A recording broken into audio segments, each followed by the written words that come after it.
Onze Geschichte Nummer 29. Ditmal vertellen wir uns nach Maya von dem Entstehen von der ersten mennonitische Tochterkolonie in Chihuahua, Mexiko und dann von den großen Schwierigkeiten mit der Waterknappheit auf dieser Siedlung. Für die Manitoba- und Swiftkern-Kolonien hatten die Mennoniten mal sozusagen bloß Grasland gekauft, ohne Wald und ohne Boy. Aber dat auch de Land mussten sie mit großen Flecken Ekenwaldland und mit viel Boy topchecken. Dort wir aber ein Serien. Nicht nur für die Lied, was dort Land besiedelten, aber auch für viel Lied ab der Mutterkolonien. Dann alle mennonitische Familien ab der Mutterkolonien brauchten noch Haltovers zum Baken und zum am Winter hatten. Und das Brennhalt wir in ihrer Gegend all dier geworden und auch ein bisschen knapp. Die neue Siedler können Brennhalt für gute Preisen verkaufen, wenn sie ihren Ekenwald uitbrachten en Ackersland davon mögen. En ihre mitgekaufte Boy wären, besonders an der Ostsiede, viel Fichtenbäume zum Bühalt merken. Von der ganz ersten Lied, die ab der Nordkolonien abtrocken, kauften viele ihre Dachbreder bei Halthändler ab der Mutterkolonien und nehmen die mit noch ihre Büstät ab der neuen Siedlung. Da holten sie sich dann uit ihrem Fichtenwald lange Dämme beim Stamm und brauchten die aus Dachbalkjes, büden sich einen Stall und wohnten ab vererst an dem Port vom Stall, wo Lothar ihre Vorderschienen senden soll. Für ihrem weiteren Bühen leiten die meisten Siedler sich da ab ihrer Kolonie dort Bühalt merken. Abraham Penner wohnt in Silbertal, Nummer 68. Penner hat eine gute Säumehl und schneidet Bühalt für die Kolonisten ab der Nordkolonie. Als die dickste Fichtenbeim an der ersten Seite von der Ostboy zur Bühalt verschnitten wären, dann stahl Penner seine Säumehl ab der Hinterseite von den Kolonisten ihre Boy ab und schneidet da Bühalt für die Siedler. Von dieser Schneidmehlarbeit sind Bilder in dem Buch 75 Jahre Mennoniten in Mexiko ab die Sieden 252 und 253. Da werden auch noch andere Büros ab der Nordkolonie, die ab ihrem Hof kleine Säumehlen hatten, manchmal selbst gemerkt, und für sich selbst und für andere Bühalt mögen von Baumstamm, die Lied sich uit ihrem Fichtenwald holten. Als zum Beispiel die Lichtfelder Nummer 67 ihre Schule und ihre große Kirchbüden, dann wären junge mennonitische Büros mal wieder sehr praktisch. Sie holten sich den Baumstamm uit ihrem Fichtenwald an der Ostseite von ihrer Kolonie, leiten die da zu Bohlen Breder verschnitten, von einem Bühr, der eine Schnittmehl hat, und hatten dann mehr als genug Bühalt zum Schul- und Kirchbühren. Die Büros täten all diese Arbeit umsonst, so ist das gewöhnlich war, und Schul und Kirch wären schwindfertig und hatten sehr wenig Geld gekostet. Ab diesem Oche de la Yegua Land, ab der Nordkolonie, wohnten im Fahrjahr 1946 all viele Familien. Da wären hier und da auch gute Springbarms, die viel gutes Wasser lieferten. Aber im Fahrjahr fangen diese Barms immer an viel weniger Wasser zu liefern. Einige Siedler versuchten, diese Wasserbarms zu steigern, aber das scheint so, als wenn da keine Wasserlehren zu finden wären. Mit einmal im August 1946 trafen zwei Wahlenbrüder, Peter Wahl und Johann Wahl, im Dorf Nordtal Nummer 65 eine gute Waterlehre, die ihrem sogenannten Barm steckten. Aber das war noch lang die einzige tiefe Waterbarm auf dieser neuen Siedlung. Die Wahlenbrüder verkauften das Lied von ihrem Water, aber für viele Siedler wird dort eigentlich zu weit zu fahren bei dem Dorf Nummer 65. Und solange aus den Springbarms genug Wasser lieferten, holten die Siedler ihr Wasser von da umsonst. Aber wie die meisten Siedler in den ersten Jahren ganz von ihren wenigen Springbarms abhängig waren, war das Wasser in diese Barms jeder Fahrjahr immer noch knapper. Und dann kamen die Lied von weit und breit bei den Wahlenbrüder noch Wasser. Ihre Pump muss Tag und Nacht pumpen und können doch nicht genug Wasser liefern für allen. Viel Wasser muss noch von viel wieder aufgeholt werden. Viele Büros kriegen im Fahrjahr 6 Gedonen aus Water nach Huis holen für ihre Pferde, Rinder und Hüsgebrauch. later noch mal mehr von dieser beständig rater wordende Waterknappheit. Met de tijd, nog vele jaren aber heeft man ook op deze kolonie genoeg water gevangen voor allem te brokken. De aanvang weer op de Noordkolonie lang niet in alle dorpen blikken schwoor. De wie ook verlang niet alle lied, oder families blikken schwoor. Zo'n lied die van arme families komen, die er allen an nicht veel wat methalten kunnen, die vangen in aanvang door zeer schwoor. Andere lied die van thuis meer methalt kregen, en doordat ook meer krediet houden, vangen meest voets aan middelmäßig goed te buren. Aber meest voets am Anfang kwamen eine Reihe von sehr 3 Jahren in Chihuahua, 1950 bis 53. Die merken de meeste Lied den Anfang op de Noordkolonie sehr schwer. Dan wanneer dat zo weinig regent, dan leveren de springborms ook nog veel weniger water. In Lichtveld nummer 67 woonden, zoals in al de andere dorpen op de Noordkolonie, meestens jonge Lied, die van verschiedene dorpen op de Mutterkolonien doorheen getrokken werden. Diese junge Männer waren aber sehr mutige Männer, die auch manchmal verstunden viel Spaß zu merken. Ich will nicht viel Einzelheiten von ihren Spaßjes oder praktische Witze oder Jokes vertellen, aber einen von ihren Witze will ich hier mitteilen. Mehrere junge Männer, die von Scheinwees und von Blumenurt nach Campus 67 getrokken werden in de Lichtfeldsche Kirchensänger. Und die verstunden krählich zusammen einer zum anderen, auch sogar in der Kirche, beim Singen. Die ging dort sehr gut, wenn sie dort für den Sänger, der das Lied ansehen und aufsingen soll, nochmal schwindend beten, Spaßje zu merken, am Abend dort anfangen so ein bisschen schwer zu merken. Einen Sonntag, Marien, hat den einen Sänger dort also schrotz, dem Lied ansehen. Er sagt ganz kurz und klar, wie schön leuchtet der Morgenstern, 963. Dann schickt sie den Sänger nober nach Arm und sagt, aber Jung, das ist ja meist 1000. Ich glaube, ich kann dort von der alle noch meist sein, wo schmüstrig und stuckrig diese junge Sänger das Lied singen und ja am Sonntag Morgen. Die Jahre 1950, 51, 52 und 53 werden sehr dreige Jahre in Chihuahua, buitengewöhnlich dreige. Besonders in den Mutterkolonien. Die meisten Lied ihrer Abenden werden door so klein, dass sie nicht genug Futter haben für ihre Pferden und Rinder. Aber dort auch der Jewland wieder frisch und der Regenfall wird door auf Städten im Bett Meier, sodass viele Büros dort in einige Nordkolonie darpa mittelmäßig gute Abenden kriegen. Einige kriegen sogar sehr gute Abenden. Das heißt, wo die Himmel nicht alles durchgeschlagen hat. Ich erinnere mich noch daran, dass viele Büros von der Manitoba-Kolonie sich 1953 die Nordkolonie ihre Hoverstrohhüpes kauften, anpassten und Huis vierden, um ihre Pferde und Rinder fordern. In diese buitengewöhnlich 3 Jahren verkauften viele Büros Bord von ihrer Malche und kauften Futter für ihre Eberje.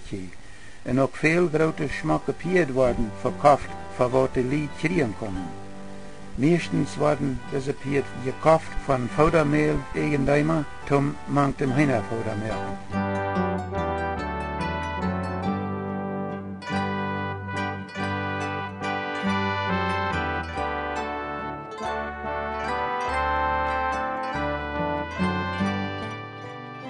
Wie, meine frühen ich, wir 1953 noch ganz junge Lied, wir hatten noch mal 2 Maltje, und wir mussten auch eine Kuh verkaufen, für die andere Kuh Futter kaufen zu können. Für unsere 2 Pferde kauften wir angeprastet Krut. Manch die Mexikaner am Westen hängen dabei, so wie dort nannten, große Fläche Krut gekauft und angeprast hat, zum Verkaufen. Das Futter wir so sehr knapp, die Leute kauften, was sie kaufen können, um ihre Pferde und Rinder durchschlafen zu können, so wie dort damals nannten. Viele mennonitische Büros hatten bei den Drehen anfangs 1950er Jahren noch keine Traktoren gekauft. Sie hatten aber immer noch dafür gesorgt, dass sie genug große, starke Arbeitspferde hatten. Aber weil sie ihre große Arbeitspferde sehr viel gute Futter brauchten, wenn die ihren Acker sollen bestahlen können, und das Futter aber sehr knapp in dir wird, dann stunden immer mehr Büros ihre Arbeitspferde auf en kochten ook bilje tractors op alle 3 kolonien.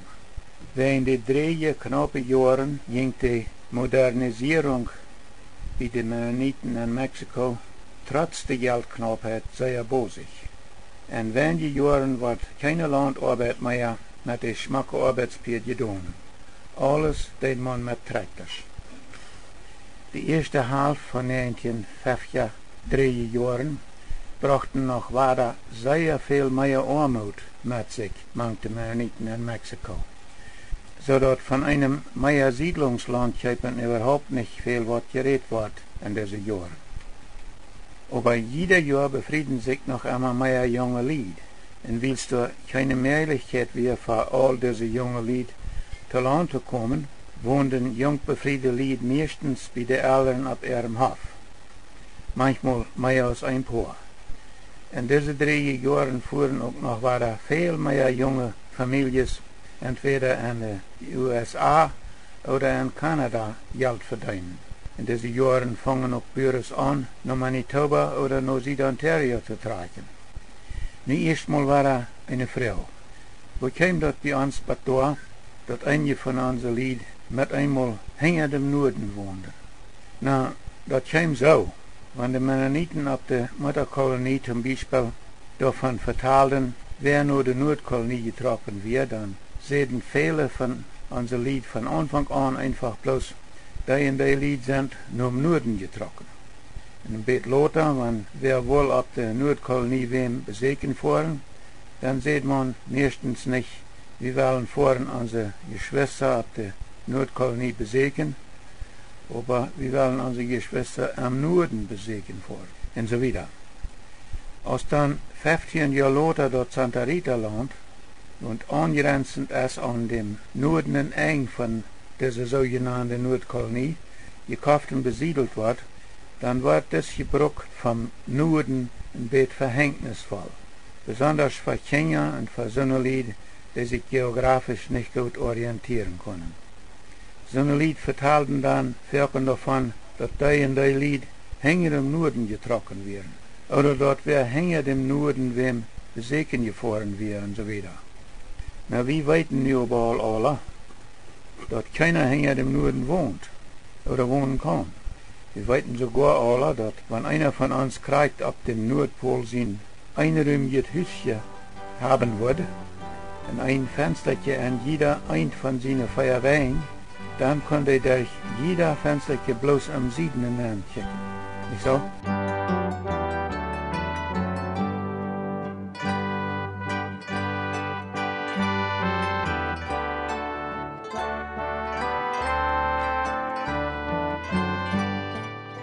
Die erste halb 1950 Jahren verursachten dort auch, dass die Kolonisten auf den mennonitischen Mutterkolonien in Chihuahua anfangen mit Bewässerungsbarms merken. Da waren damals al viele Leute, die da in ihre Hausgärten so viel als möglich ihr Garten gemäß wurden, aber nachdem diese 3 Jahren kamen, hatten wenige mennonitische Büros in Chihuahua mit Bewässerung versucht, ihrem Farmland Ernten aufzugewinnen. Oh, da wir hier und da mal ein Bauer, der sich all am Kleinen mit Bewässerung beschäftigt hat, aber meistens wären die Leute nicht interessiert, mit Bewässerung zu wirtschaften. Aber Ende 1950, bitte gewöhnlich 3 Jahren, hatten viele Büros all gut beobachtet, was die wenigen Bewässerungsbarms, die manche Mennoniten in Chihuahua existierten, alle tun können. Dadurch hatten sich immer mehr Büros überzeugt, dass Bewässerung sich lohnt im Drehenbustiers-Tal. Viele andere aber lebten für die 3 Jahren, in die 3 Jahren und nach die 3 Jahren, dass wenn man mit Bewässerung formen will, dann soll man dort in eine Gegend hineintragen, die mehr für Bewässerung geeignet wird, wo dort warmer wird. Jakob M. Wieb, Neurheinland, wie auch einer von so einer Büros, die da in der Meinung wäre, dass mit Bewässerung formen in eine scheinere Gegend getan werden muss. Da wären, sagt er, all 1949 herum noch Flächen von guten Siedlungsländern in scheinere Gegenden.